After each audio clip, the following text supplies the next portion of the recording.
Malang Bikwadi Choba political party ni Haidiba BJP Giluchingbo Oiduna India gi Prime Minister Oidiba Chahi Karagi Matunga Bisuguri Oidagani Haidiba Leba Asagi Lujingba Prime Minister Narendra Modi Mahaki France ki Kongchetta French President Emmanuel Macron gi Maikaidigi Malang Biluchingba Kayaki Mamangda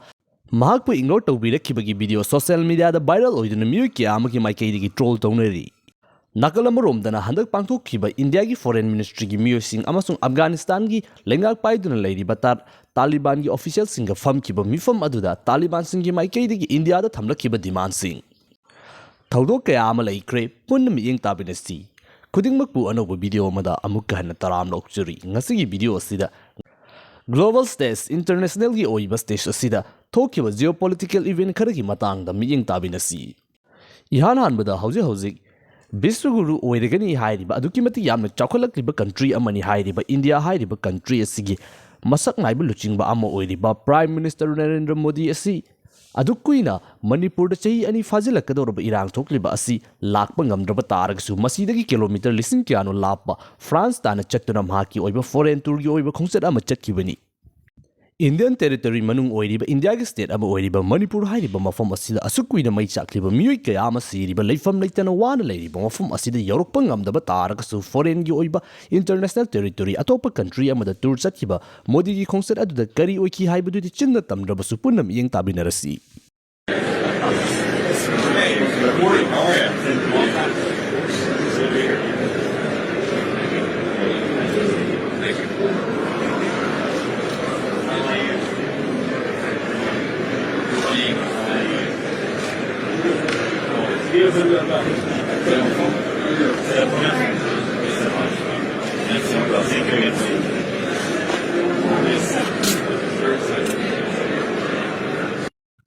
Thaudo asigi matangda miyoi kya amagi maikaidigi magi oiba wakhalon kya ama puthoknaduna thamnari social media da miyoi kya amagi maikaidigi yamna kan share tawna hairiba video post asi aduki mati yamna viral oiba video post ama oire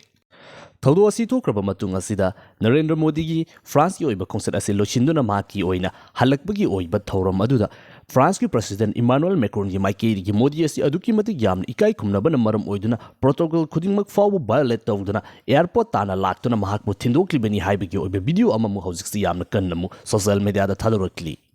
Nakal kaya amagi wakhalon kaya amani hojik social media da wawa launa phungdok naribasi adom gi sukari kari wakhalon leibibage Taseng nama ngasi India hairiba country asi saukhatpagi oina sangsilakliba lambi asida aduki mati yamna khumang chausilaklabara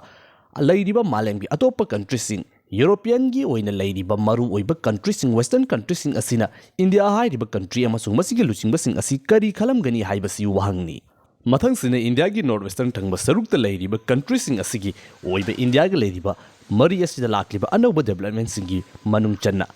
Hauzi Afghanistan hairiba country asigi lengak paiduna leiriba Taliban lengak amasung India gi oina leiriba relation gi anoba update amamu jingminasi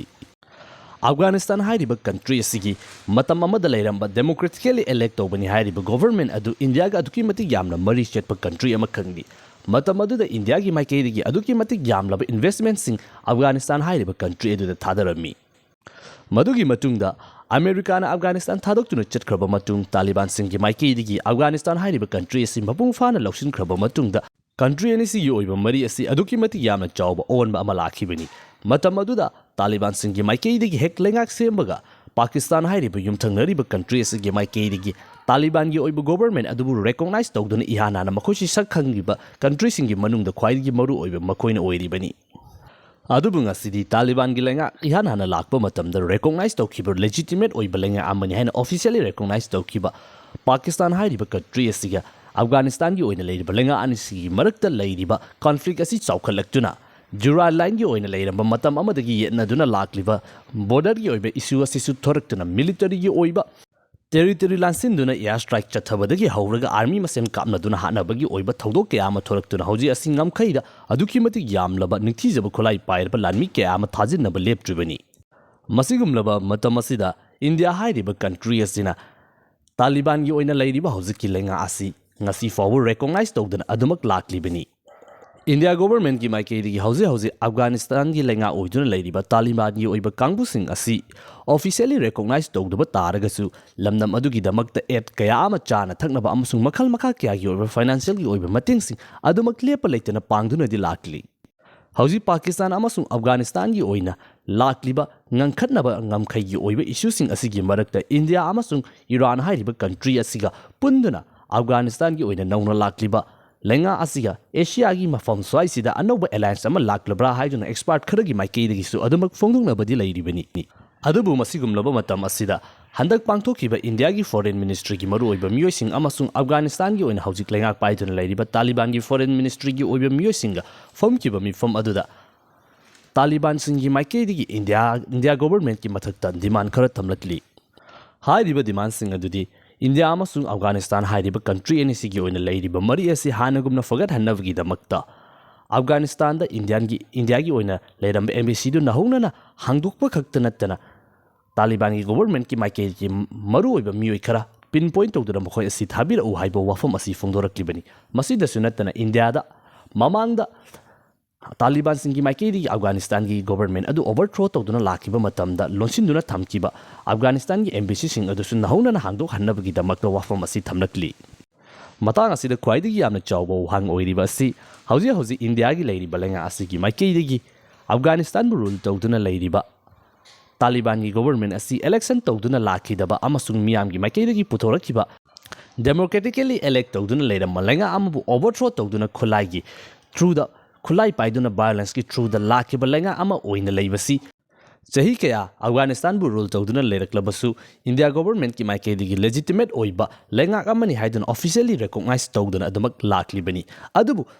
at the same time backdoor atopa channel ki through the adumak makoida mating pangbadi leiribani masigumlaba matam asida Taliban singi maikeidi thamlakliba wafam sing makogi oiba demand sing asi India gi maikeidi fulfill tawgadra tawroida haibasi yamna chawbo hangni Nakalamromda haujik asi US ki anawa president oina Donald Trump na lakraba matungda maki mamangi tamda torumba adugumna Iran gi oina haujik leiriba nuclear gi oiba program asida maximum pressure gi oiba policy sing apply tawruklagani Iran hairiba country asi kaidonungda makoi asi nuclear weapon leiba country ama oihalloi haiduna Donald Trump bi maikeidi akanba wafam sing thamlaktibani masida sunatana Iran gi mathakta thamlakba athingba kaya amana maram oiduna haujik asi India gi oina khwaidigi yamna chawba achawba project ama oiriba Iran gi Chabahar hairiba port asida India gi maikeidi yamna kanna honaduna India gi achoba lambi ama oiraknabagi damakta honariba asisu sizinaba fangdabagi maong amada haujik si laklibani handak India gi prime minister Narendra Modi ga US gi anoba president Donald Trump ga unanabagi damakta chatkadoriba khongchat asida makoi ani gi oina unagadoribagi thoram aduda Chabahar port ki oiba leiriba issue asibu khara India gi favor da lahanabagi damakta honabagi khongthang singsu adumak lokhalibani hauji asi